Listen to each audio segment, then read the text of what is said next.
Welcome to episode 28 of the Monsters of Geek podcast. I'm your editor-in-chief, Aaron, and with us today we have our mythical snow creature, inching ever so close to winter that he can haunt our dreams, the one and the only Yeti. What's up, buddy? Hey, what's going on? And also, our world heavyweight champion is back in the house today. Jared is here with his belt draped over his shoulder. What's up, buddy? Not much. More like a little munchkin draped over my shoulder. But... All right. Well, That's today's not right. episode is movies, TV, and comic books is what we're talking about today. And so, if you're a movie fan, TV fan, or comic book fan, then this is the show for you. So today we take a little bit of with Halloween coming up. We talked about a little bit on the video game podcast about our favorite horror stuff. So we got some Halloween questions here. Dealing with movies and TV and comic books this week as well. It's kind of a hard week until New York ComicCon kind of crept up on us. I totally forgot it was this weekend. So for me, it was hard to find a subject, but we got some stuff. We're going to go over some big news, especially out of Marvel for some of these New York ComicCon. But before we get going, if it's your first episode, we always talk about what we are doing and what are we playing, what are we watching, what do we listen to, whatever it may be.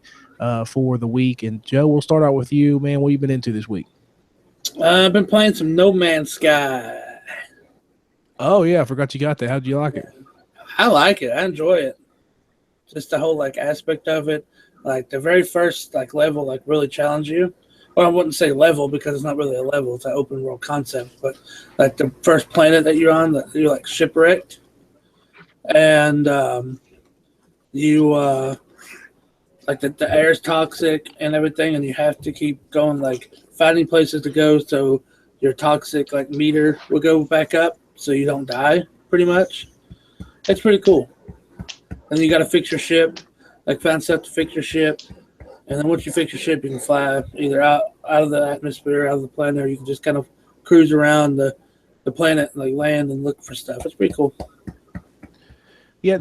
Now let me ask you this. Now I knew of No Man's Sky. I know there's a lot of things as far as apparently there's a lawsuit coming against I guess Hello Games. I guess is that the name of the developer, the publisher. Yeah. I think it's coming just through the European side, isn't it? Oh, just through the European. I knew there was a lawsuit. I didn't know where it was coming from because I don't really care much for the game. It looks cool, and when they get all patched and fixed, maybe I'll pick it up when it's $10 or whatever.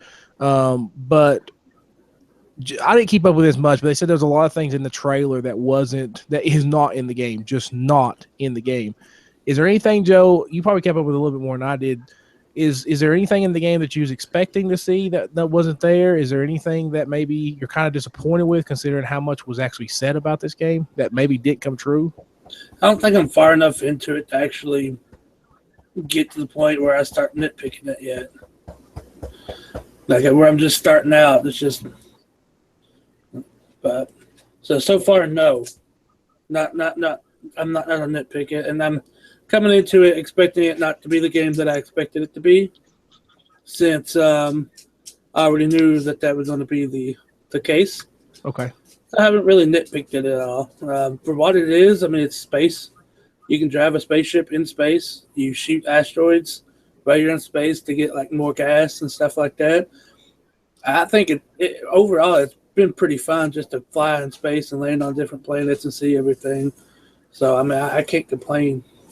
How cool is it? There's one thing that I listened to another podcast called the CU podcast. Our guy, one of the hosts, is named Ian, and he really likes. He said, "Just got to chill. It's just a chill gameplay. You don't feel like you have to accomplish anything. You can just kind of explore, have more of a, I guess, opposite of a first person shooter online experience where it's pretty stressful. And you just get to chill out, kind of walk around. He said even the parts where you're attacked by the robots or whatnot, it's not really super stressful. He did say one of the cool things was how you entered into an atmosphere and exited, and how smooth it was. There was no loading time. There was no nothing. He said that's really cool, and he wishes that they could build on that. Yeah, I mean, it's just to touch on that last one. When you enter, at first I was like, oh man, I'm gonna catch fire because the atmosphere difference.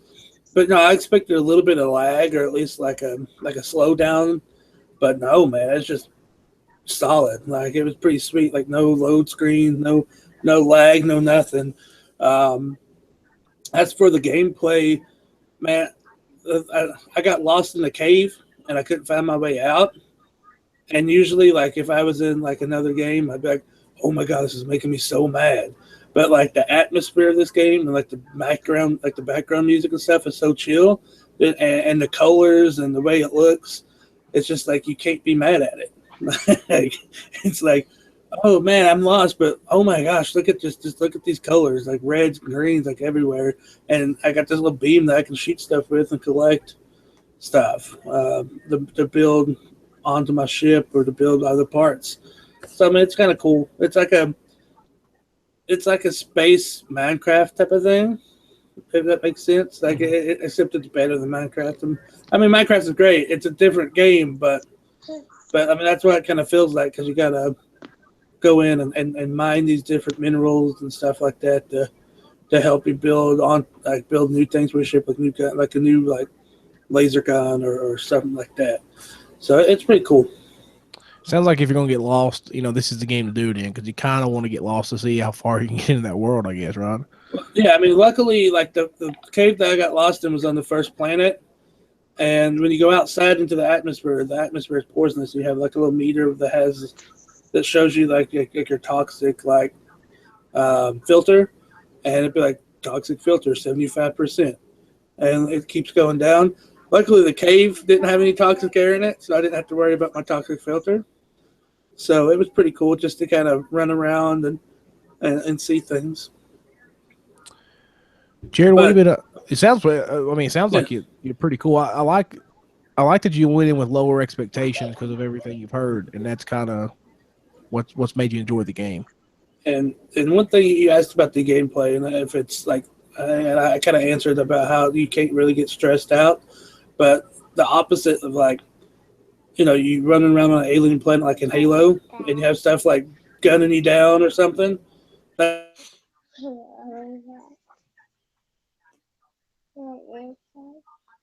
it. Okay. All right. Well, that was cool, man. I'm glad you enjoyed it. A lot of people have not, so enjoyed it. So it's good to see that you enjoyed it there. Um, Jared, what you been up to, man? You've been playing, watching. What you been up to this week?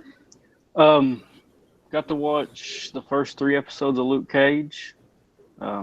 Really enjoyed those. I know there's been some people complaining about them, but I really liked it. It's a different tone from the other three, as it should be, but really good. I haven't watched any of it yet. We've been pretty busy, and I kind of want to. I know if I sit down and watch one episode, I want to watch them all. So I'm kind of The biding my time here. the first episode, there's one part in there I was questioning how far they were going to take it, because it was it was pretty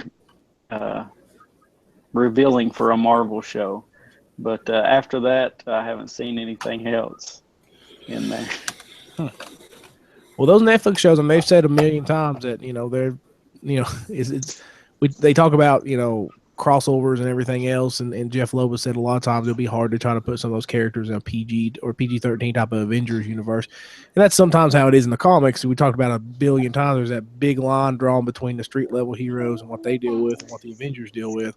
A lot of times the Avengers, even though you get some heavy stories here or there, they don't have to deal with a lot of, especially I guess the social issues and some of the other things that the street heroes do. So, but yeah, I kind of expect that. I'm glad you said that because Luke Cage should be a show that kind of tackles a lot of stuff that you don't necessarily see in a lot of superhero shows. Well, I mean, it's very gritty, and I've not even, like I said, I'm only 3 episodes in, so But the violence is more than. There's some parts of Daredevil that would probably equal it, but there's some other stuff in there that's, it's very Marvel Knights. Cinemax or HBO, Jared? Depends on what show you're equating it to. It'd be more like a Game of Thrones probably. All right. Not as There's not as much skin there, but some of the violence in there is pretty over the top so far.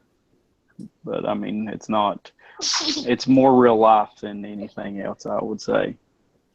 Okay, Sweet. sounds cool.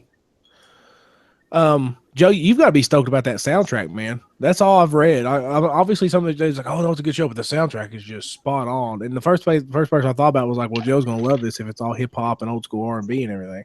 Yeah, I read an article. I can't remember which website posted it about the soundtrack, and I can't wait to actually start watching. I haven't started watching it yet. Longmire season 5 came out at the same time, and I jumped on it before I jumped on Luke Cage, so I've been watching it. But yeah, by the way that I've read that article, the soundtrack is. I'm hoping that Marvel puts it out on record so I can actually get it. I think I saw that they're going to put on vinyl. I believe, right? Oh, yeah. Sweet. They are. So I mean, from what I read, it's like up there with the Guardian soundtrack. It's so good.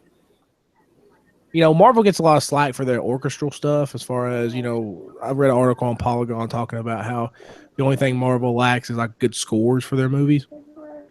When it comes to like Guardians or Luke Cage or some of the other stuff, the way they use licensed music is almost very Tarantino as far as how they use it. And we all love Tarantino stuff, at least some of his older stuff. I haven't really watched a lot of his newer stuff, but it seems like we're all Tarantino fans. But the one thing he's always done is use music to really play into the narrative and sometimes even move the story along as far as songs. So the shows has kind of got it. Guardians of the Galaxy kind of got it. Now let's see if the rest of them can kind of get that as well. I just think Marvel does a really good job with their licensed music. I think it pushes the level up too, because I mean, you look at, I'm trying to say, not Daredevil, but Deadpool had a good soundtrack, had a decent soundtrack. It wasn't as good as say Guardians, but I think that's one thing that DC actually beats Marvel on is their scores. Yeah, like as far as orchestras and stuff like that, they have really good score music. But I mean, Marvel, if that's the only thing that's holding Marvel, that's the only thing that people can nitpick, then they're doing something right. I didn't read the whole article, but it says something about how Disney owns a lot of scores or something. They rather use it in house instead of paying somebody to come in. I'm not really for sure what the thing was. Almost like they had like stock scores. Like old WCW music, they have stock music that they use is basically what they do. So very interesting that the thing. I mean, obviously Disney's probably got some good scores, but I think they're limited because they don't want to pay. They don't want to bring anybody in because they got so much anyway. We're gonna see Under the Sea in like a Captain America hear it or something. No, Namor. Under the Sea, Namor movie. Yes. Yeah, Marvel does a really good job of using those songs to set the tone. Just like when Guardians kicked off, and then the Luke Cage trailer with the Wu-Tang Clan. I mean, they do a very good job of setting the mood with the songs they pick. And so and that's what gets you excited. I wish they would do more of that, but if it's only for those limited ones, then I'm happy with those soundtracks. Yeah, it kind of keeps the movie special. I don't want to hear, a mixtape for Avengers or anything. It shouldn't be in there for Captain America or the Avengers or Iron Man. I mean, of course, they did use some AC/DC and Iron Man, but it kind of fit in there. It shouldn't be a Cap and it shouldn't be a Thor. I mean, these guys are like, you should have some classical, booming classical music for some Thor. Yeah, like that. Yeah. I mean, those are larger than life characters. Yeah, those are larger than life characters. They deserve like a larger than life orchestra play, behind them type of thing. I mean, Thor's a god, so I mean, he deserves to have his own score. But I mean, if you don't put music in like a Captain America movie, I mean, put like old school like 1940s music in there. Put some big band stuff. I mean, I like to see Thor walk into some 80 synth, just. Some Skid Row. Something like some Skid Row, right? Well, Bradley would be happy. Yeah, Brad would be. Hey, shout out to Brad. He loved the Skid Row. Yeah, man, Skid Row, buddy. I mean, hey, Now you know what? No, Brad, we're not going to pay your royalties because I think it's funny. You think we're actually making money on this podcast to pay anything. You know who should be the stunt double for Thor? Who? The lead singer from the Showdown. Yeah. Or He was a pretty big guy. He was. They should play some Showdown and some Thor. They pan out into like a Asgardian like bar and Thor and everybody's sitting there and you see Showdown playing in the background because they look like dressing as Guardian garb, Rod. Now, that first album, Chorus of Obliteration, they could play some stuff all that for some of those war scenes. That would be pretty epic. Or even what was not the second one, but the last one? Yeah, the last one they put out. Yeah, I can't. Oh, because it was all about like the Greek gods and stuff, right? Yep, that was all. Every song was named after one of them. I'll have to look it up. I can't remember, but that had some pretty good stuff on it. That had a pretty cool album art too. Yeah, a guy with all the arrows in him and stuff. Yeah. That was awesome. All right, for me, what I've been doing lately, I've been trying to get through some games I've kind of left halfway done. So say what? Yeah, you leave halfway done. Hey, at least I don't trade them for and get them back in after getting halfway through. Other games. So Uncharted. So I picked up Uncharted 2 and got about 16 chapters in. So I got a pretty good little chunk of it done. But I picked it up and I'm up to chapter 22 now. So I've done some pretty good movement there. One of the things I really like about this game is there's not a ton of quick time events, but there's a ton of really cool events where you're moving on like you're traversing moving objects. So like there's the train scene right before you wreck when you go into Tibet or whatever and you wreck and the game starts. Sorry, spoilers. The game starts with that scene and you kind of end up doing it again as you kind of move on through the game. And there's a train scene. You have to hop trains. I thought they thought that was really well done. And then I just got done through. There's a truck scene where you're basically on a truck and you have to mow them down and your truck starts smoking. You have to jump, from truck to truck. And the way they do is very cinematic. I mean, Nathan Drake jumps and he flails his arms like like Indiana Jones jumping off a cliff and stuff. But it's really cool. And I'm kind of like Andrew. I'll probably go back and replay the HD remake of the first one. I like the first one, but this one steps up the game like so much more with their set pieces. They kind of move you around a little bit. It's not just, temple and jungle. It's, it's these moving scenes and you go to these villages and it changes the scenery a lot, which is nice in this game. But yeah, I really like it. I really enjoy it. So I don't know how much longer I lack. Like I said, I think I'm on 22 or 20, chapter 22 or 23, I think. But I'm really enjoying it. So that's what I've been doing this week, just playing Uncharted. I will say this about the first one. The first one was one of the very first games that came out for PlayStation 3. So, I mean... Yeah, I'm not taking I'm not taking its merit away, but it is really hard to go back and play that game.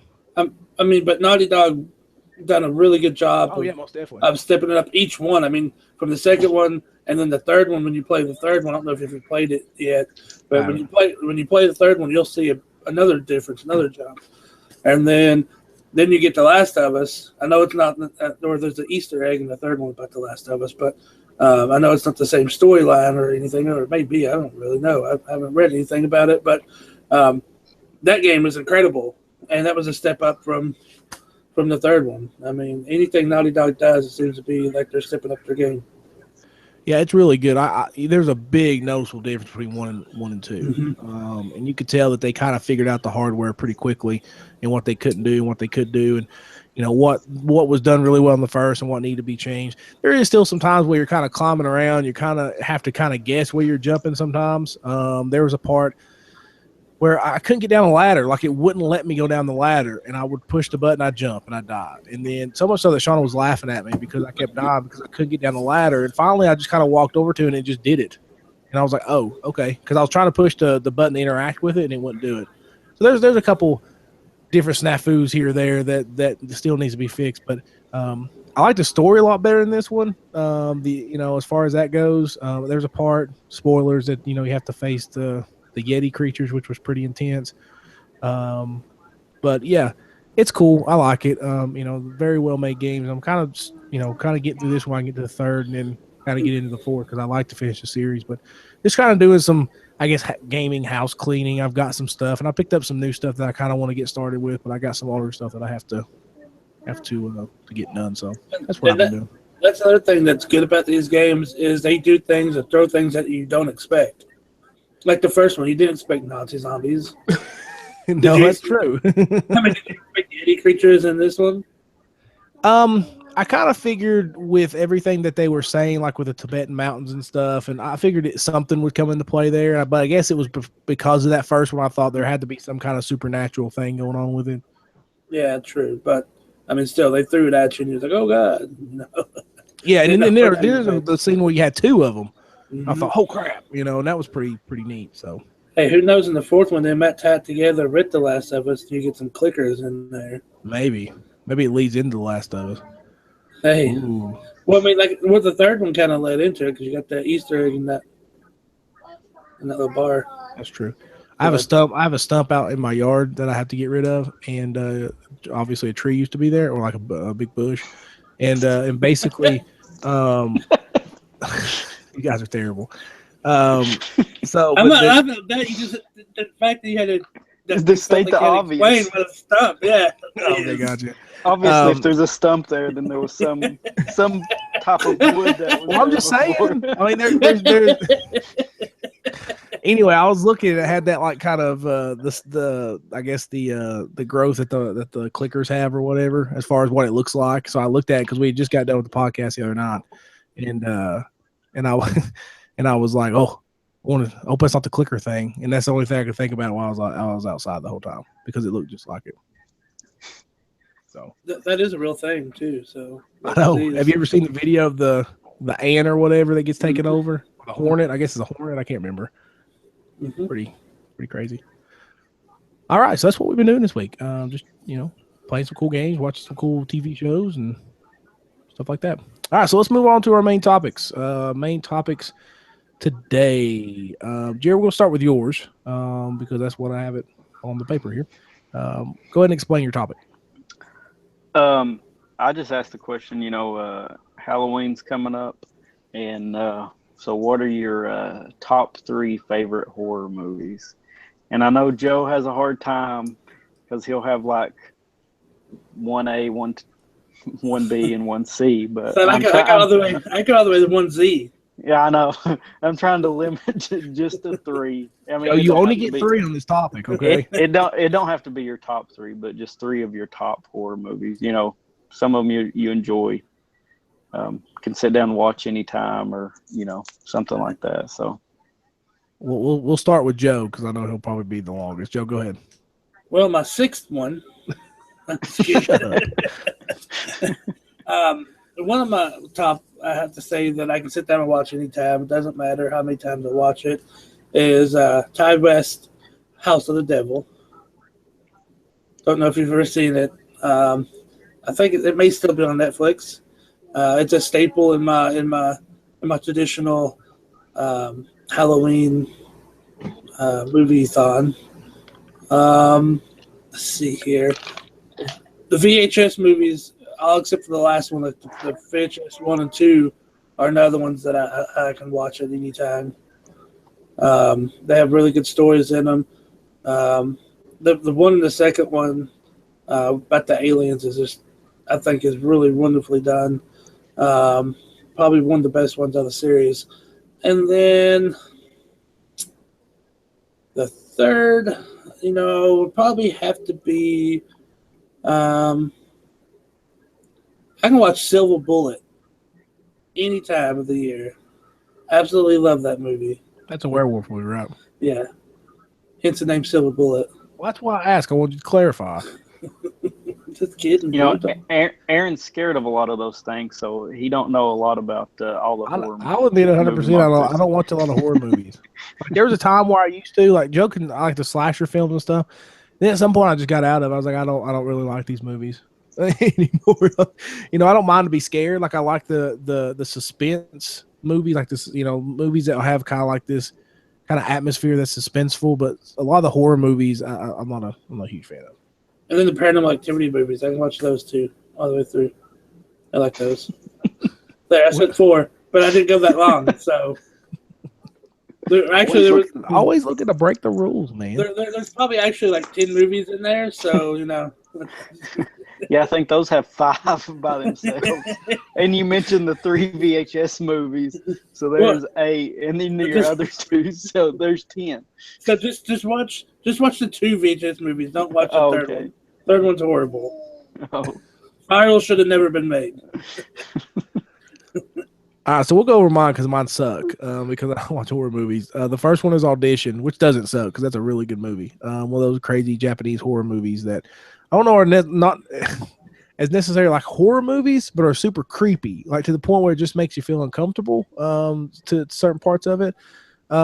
Especially one part of this, which my eyes. I just started thinking about my eyes started watering because oh man, just go watch Audition, you'll see what I'm talking about. The second one is Cujo, because Cujo scares the crap out of me. It's the first movie I ever watched, and it was, we keep talking about when Fox showed movies on Sunday. It always goes back to Fox on Sunday afternoons. But my mom had seen Cujo. My mom loves horror movies. It's probably where Joe gets it. And we was watching Cujo, and I'd never seen it, and it just terrified me. The part where the kids got like peeing out the door and the dog's like sitting underneath it, I was like, oh my God, what's going to happen? And I was like, why did you open the door? Just pee in your pants, kid. There's like a dog is going to eat you. What the heck, dude? But yeah, that the whole ending scene was super tense and all that stuff. And I can't remember what even the first of the movie, I can't remember what situation they were put into to get there. I can't remember, but a lot of the movie just was, it just scared me, and it still does. I don't like it. So, and the last one is Fright Night 2. We watched this, me and Brandon Kraft and my mom watched this, which if you've ever seen the movie, there's one bit of nudity in the movie, which my mom was mortified by because we were 2 teenage boys, and she was like, oh, this isn't bad. And then all of a sudden, a girl takes her shirt off. I'm like, oh my God. And mom's like, oh, close your eyes, and she was mortified by the whole situation, which maybe why it makes it even funnier. But the one thing I remember about Fright Night is it's a mixture of humor and horror. I think it was the first movie besides maybe I seen Army of Darkness a little bit, and that's not.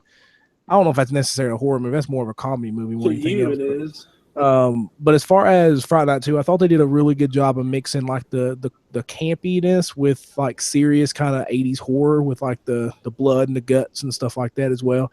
So I thought that was pretty well done. So as you can tell by my picks, I'm not a big horror guy, but those are the movies that I can remember as far as putting on the list that I have some kind of either memories of or movies that I remember enjoying.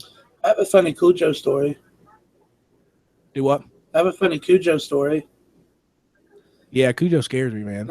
We watched it once, a group of friends, and we had this girl that was scared to death of dogs.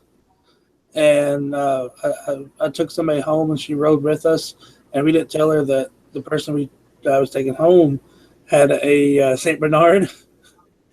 And she was scared to death, and that dog came up to the window. It was great. Bad timing. All right, Jared, unleash your top 3. All right. Or just 3. Whatever. Well, just 3. One would be the original Hellraiser. Mm-hmm. I've always liked Pinhead as a character. Mm-hmm.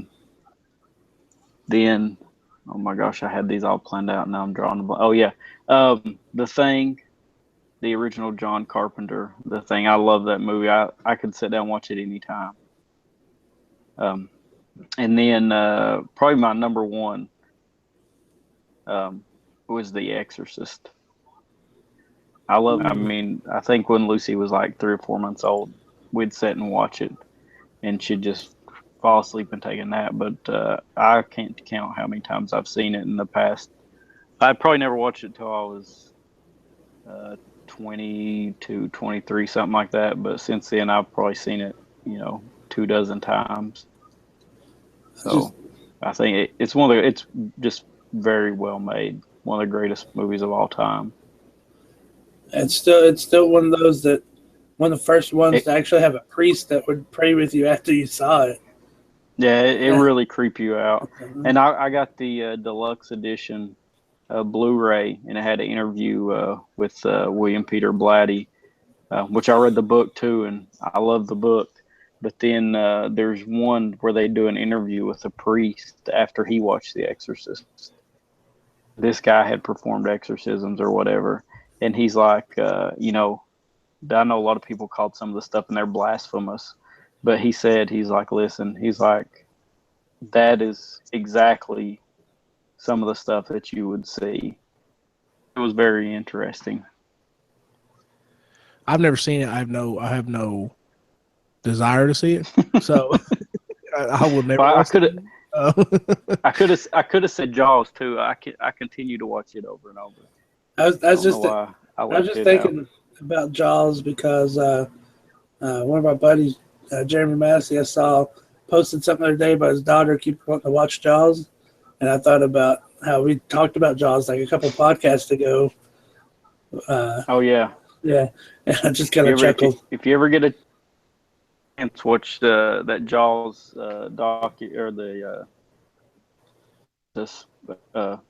documentary on there, and it's really good. Talking about the making of and like the legacy of it, it's really good. Another one is Amityville Horror, like the original one. I can sit down and watch that movie anytime.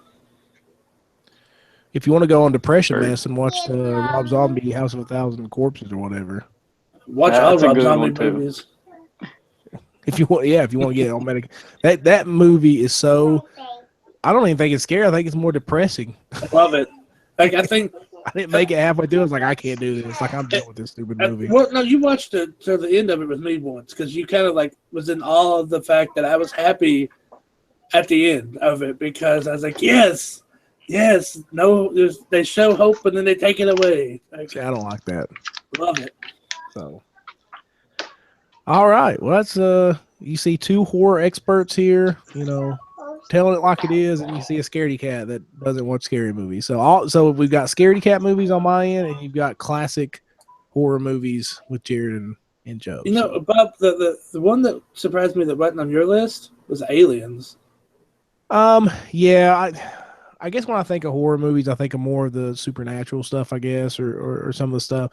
Aliens, it would be probably one of my favorite horror movies because I can still watch. But the thing about that is I can watch that as a movie. Like, I guess I don't see it as a horror movie. I just see it as a movie I can just watch. I see it more as a suspense movie, I guess, even though there is elements of horror, so sci-fi horror or whatever. But I guess I just don't put it in that category. It definitely can be in that category. I just don't put it in that category, I guess. The original, the original, and even 3. It's still creepy. Yeah, and even 3, I think, has that creepy vibe to it. Yeah, I know a lot of people hate 3. And even David Fincher hates 3. I really like 3, but I like 3 more than 2. You really need to play Alien Isolation. We won't get in that discussion about Aliens 3 and Aliens 2, but because that could be a whole podcast. But I find it amazing how many people hate Aliens 3. I want to see Alien versus Predator versus Freddy versus Jason. There you go. That's what I want to see. I just throw them all in there together. I want to see Aliens versus Predator versus Super Troopers, or not Super Troopers, but that'd be a good movie. Starship Troopers. That would be sweet. That'd be pretty cool, right? Or just Aliens versus Starship Troopers. That'd be cool. I'm still waiting on Jason versus Freddy versus Ash. If you really think about it. Yeah. All right, so let's move on. Joe, kind of explain your subject because I wrote it down, but I don't think I got it right. But Joe, explain your subject. I think I know what I wanted. Let me see. Hold on. Oh, okay. Yeah, like with Halloween kind of looming in the shadows. What are some of your favorite? How many times are we going to reword that this episode? I know, right? What are some of your favorite either Halloween activities or maybe a story that's happened to you? Like a story that happened to you that could be scary, perhaps. I don't know.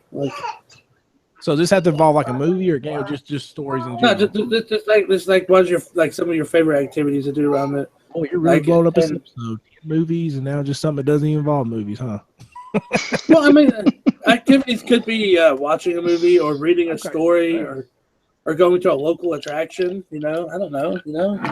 I'll go first because Halloween isn't my favorite but minus all the candy you get, that people bring into work because their kids don't eat it, so I get to eat it. But and this is gonna be corny, and people's gonna be like, "Oh, he's a wussy."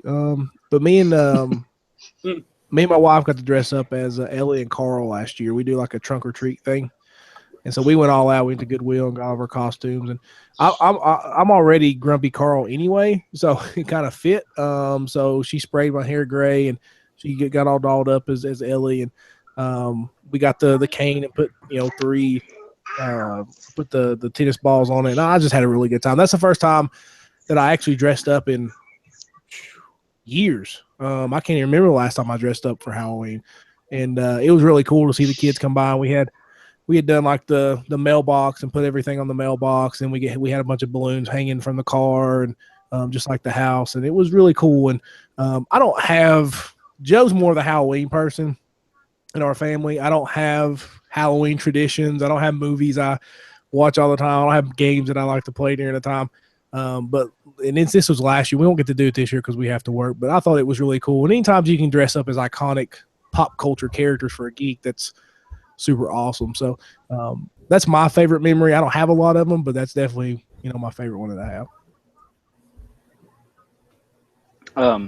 I guess I'll go next since it's Joe's topic. I'll really like sitting around and talking about scary stories or hearing tales. I know Robin's over here shaking her head no, because she those things. But I mean, there's some that's like my dad will tell me from when he grew up, and just like local legends from around here. I always find really cool. Anything local. Like when we go to Edisto on our vacations, there's a book we bought that's got tales from down there, stuff that's happened on the island to people, just little things like that. I always enjoy hearing stories and what supposedly happened to people, whether or not you believe it or not. So that's what I like to do. Joe, finish this up. I guess one of my favorites is probably the list of movies I always make every year. It grows every year, and I get to never finish it.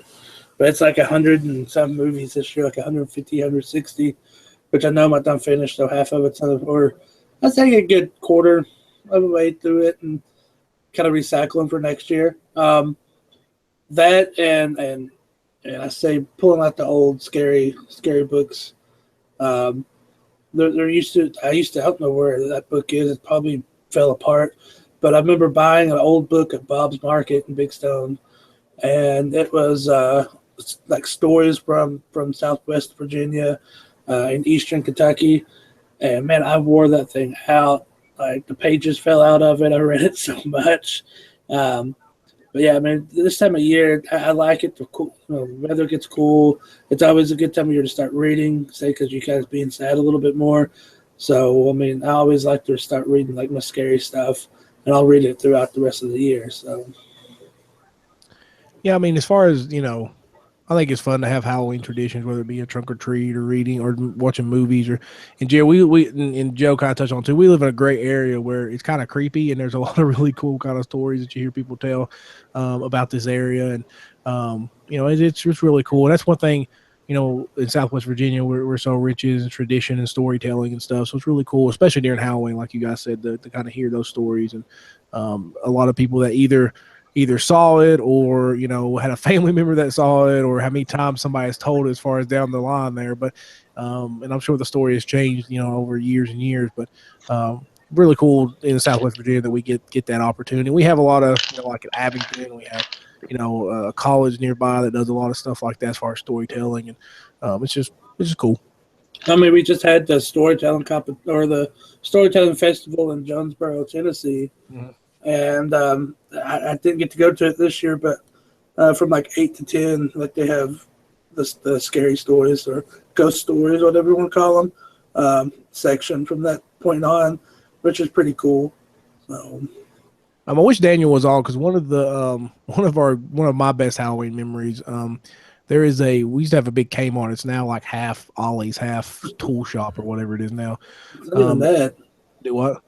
It's like half Ollie's and then a big empty building and then the tool shop. In between, and there's a tool shed. But yeah, so 2/3, I guess you could say. And there used to be a haunted house that they put on for a couple years, and we ended up going to it for some reason or another. McGill was like, it's a team building exercise. Let's go out to a haunted house and then we'll watch movies or something. Like, cool.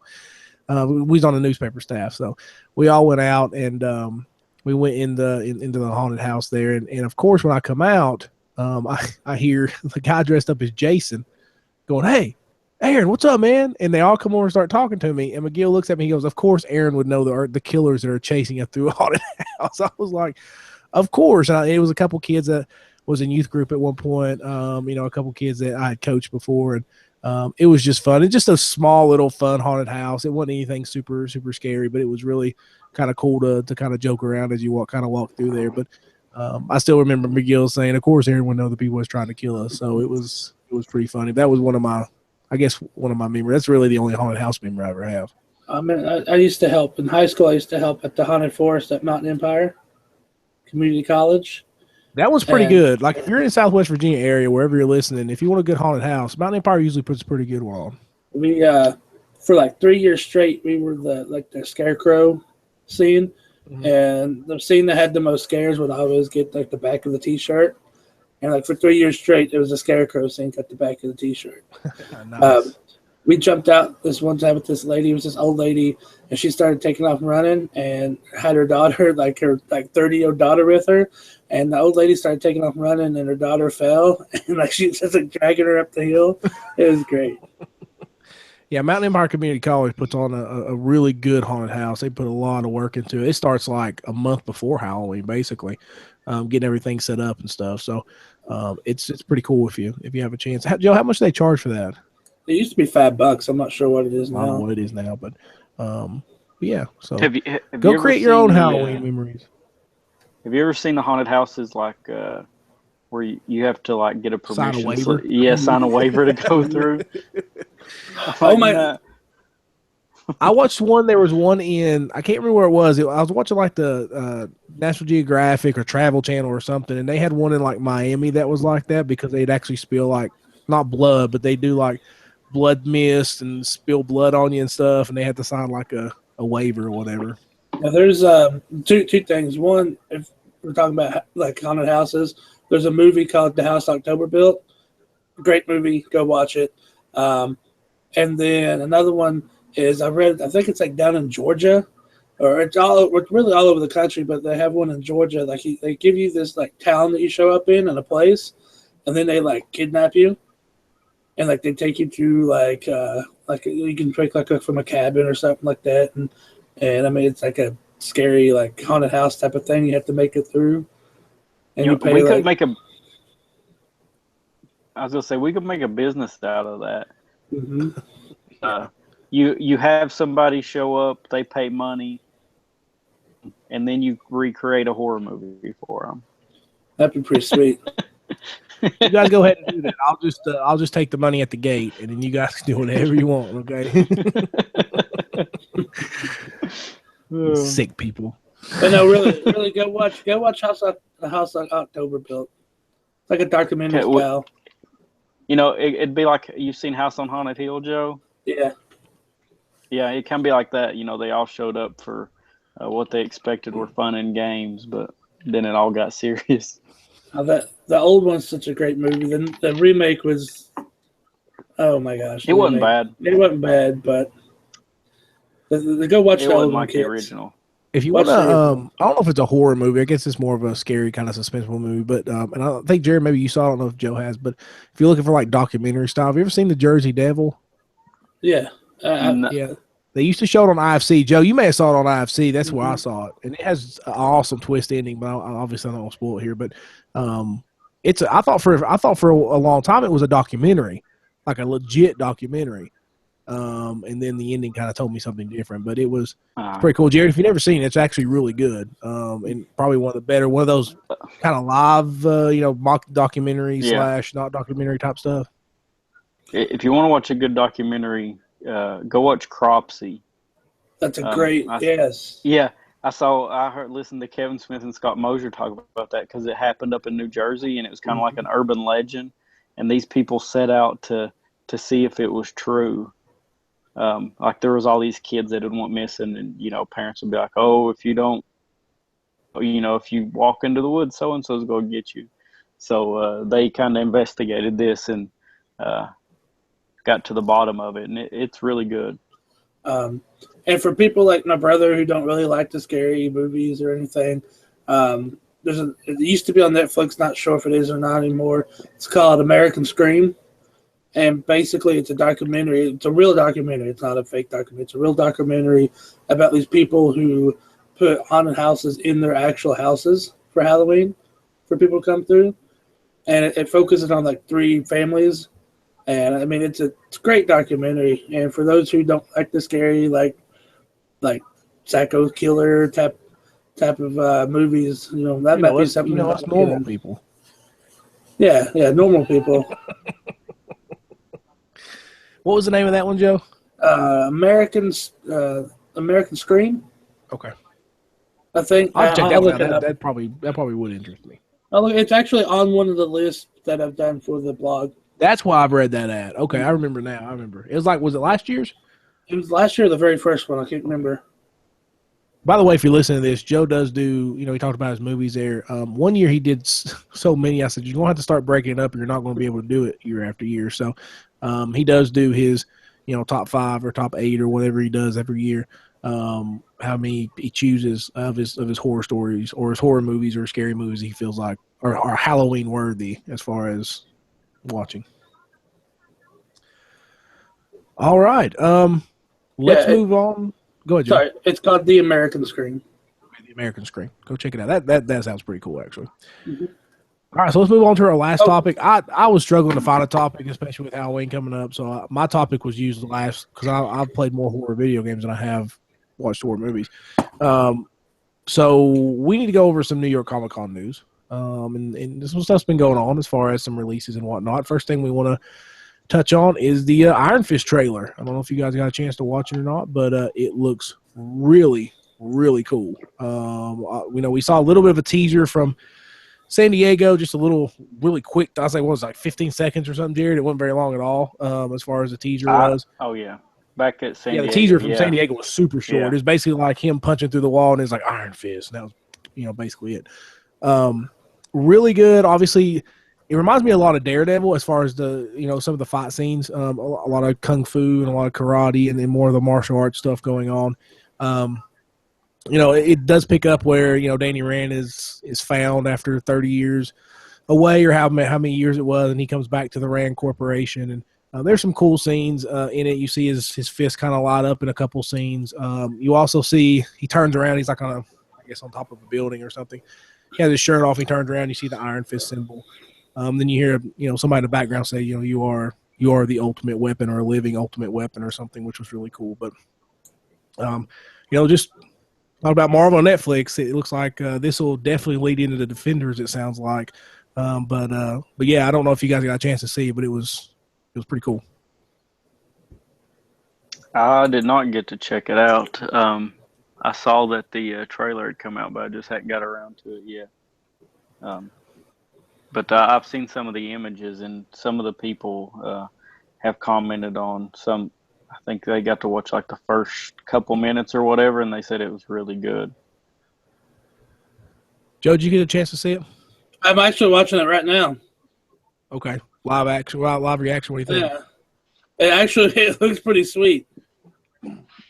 It's very reminiscent, and obviously it's not going to be the same show as Daredevil, but it does remind me a lot of Daredevil as far as some of the action scenes, the martial artistry that's in there. Mm-hmm. The guy they got to play Danny Rand is spot on. I guess it's the guy from Game of Thrones, I guess, which apparently got a huge reaction when he came out because obviously Game of Thrones is pop culture, hurricane.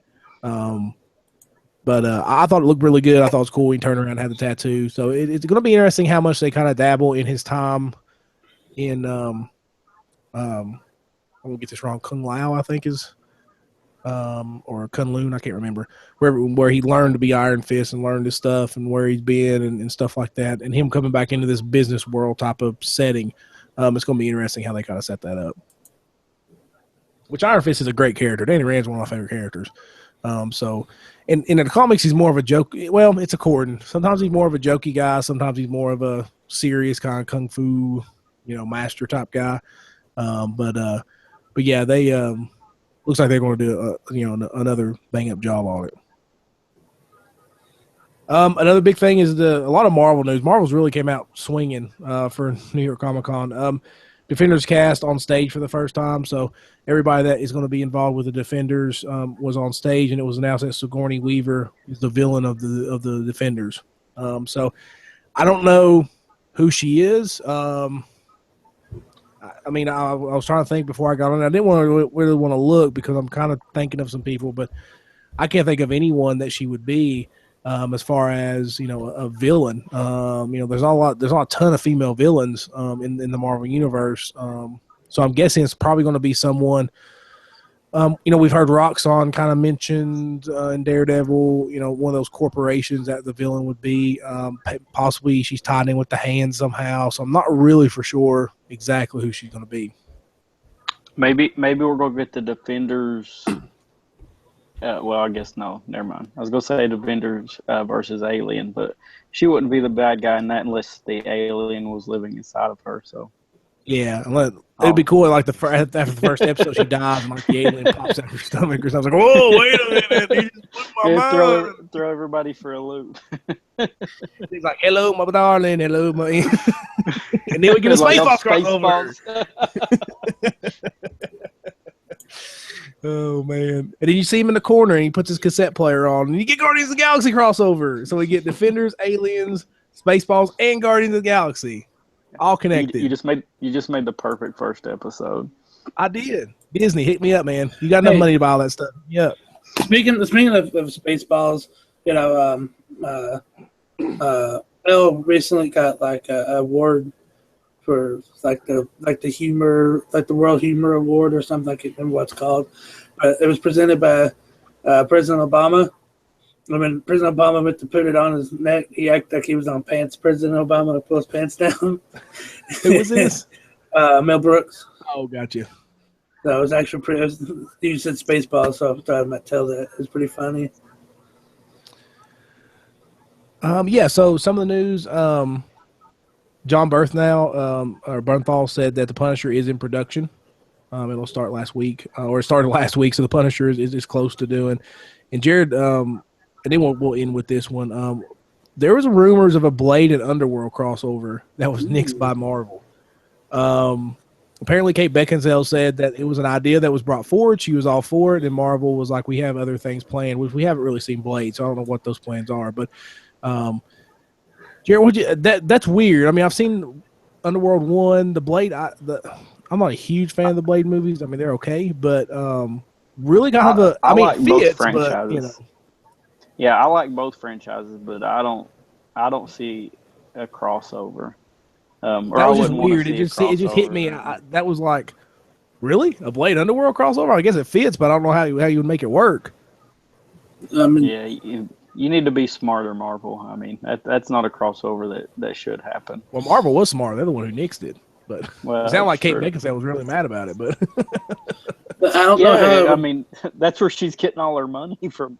I mean, what's she done beside Underworld? And, I mean, she does some movies occasionally, but I'd say part of her biggest stuff has been Underworld for the past 10 years. I can't think of a Kate Beckinsale movie beside Underworld. No? Silence. Yes, silence. Nobody knows. Just the Underworld movie. Joe, what'd you think about that, man? I don't know how it would work. Like, I'm trying to think of a storyline that would work, but I don't have one. That sounds like one of those crossovers where, like, Marvel wants to, or, like, for example, like IDW gets Underworld rights, but Marvel, they have, like, old school Marvel stuff that they have that Marvel wants back, like G.I. Joe or something. I don't know. They're like, hey, we'll let you have it back if we can do, like, a Blade Underworld crossover, like 4-issue miniseries. Okay, that's fine, whatever. That's what that sounds like. And Marvel's like, no, we're not even gonna get in that. Maybe they could bring Morpheus in. Maybe. That'd be. Then we got then you got Matrix. Man, we can so link these. We should just have a show where we just link storylines with different movies. We can all link that. So, last topic. One of the things I want to touch on and get your opinion on right quick.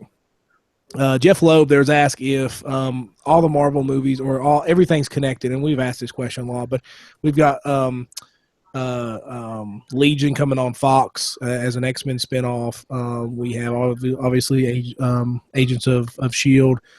Got some other things in. They was asked if all that's going to tie together, and Jeff Lowe was like, stay tuned, and the other guy was like, of course it's all the same universe. Will they ever cross over? We don't know, and all this stuff.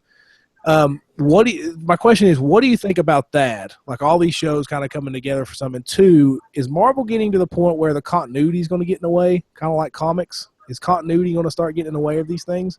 Because that's one of the things we see it all the time. DC reboots because they have too much continuity. Marvel just definitely, they've retroactively done some stuff with series, but Secret Wars was the first one that kind of got a reboot, I guess.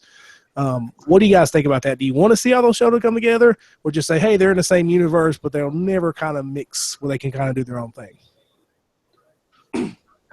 Yeah, I don't think you'll see like the Netflix shows coming into the movies.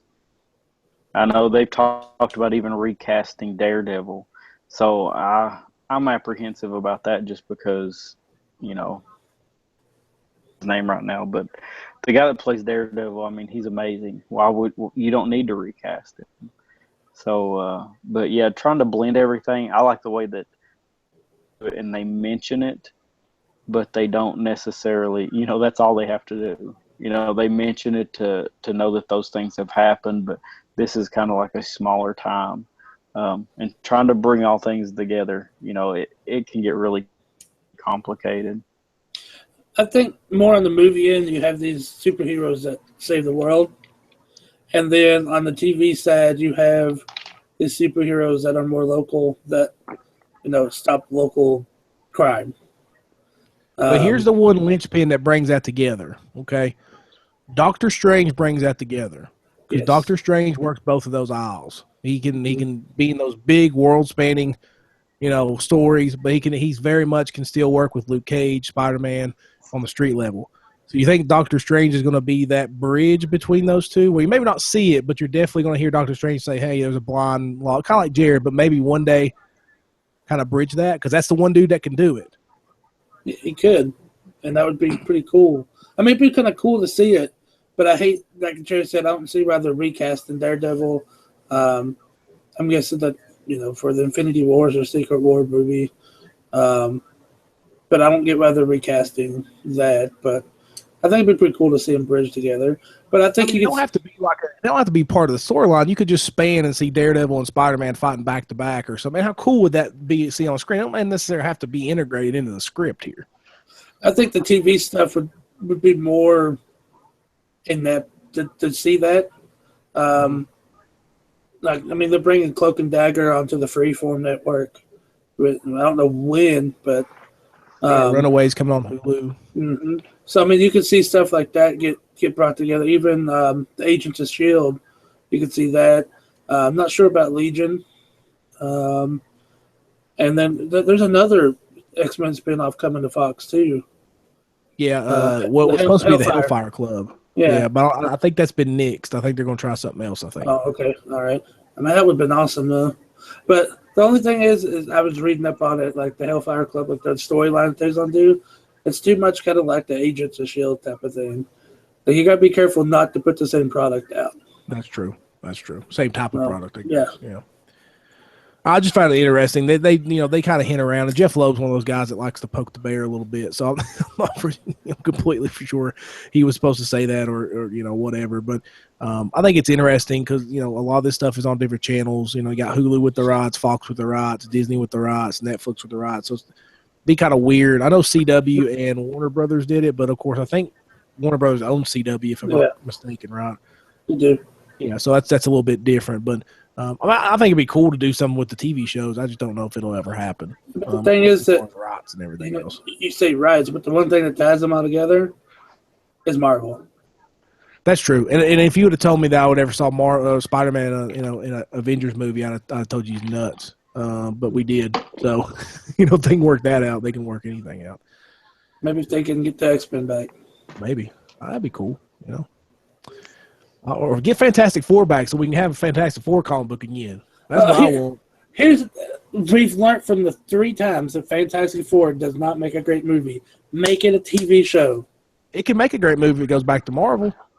That's true. It could. They know how to do it. It could. Well, I need Reed Richards back on the screen, man. Come on now. Smartest guy in the room. How you doing? Bada boom. All right, here we go.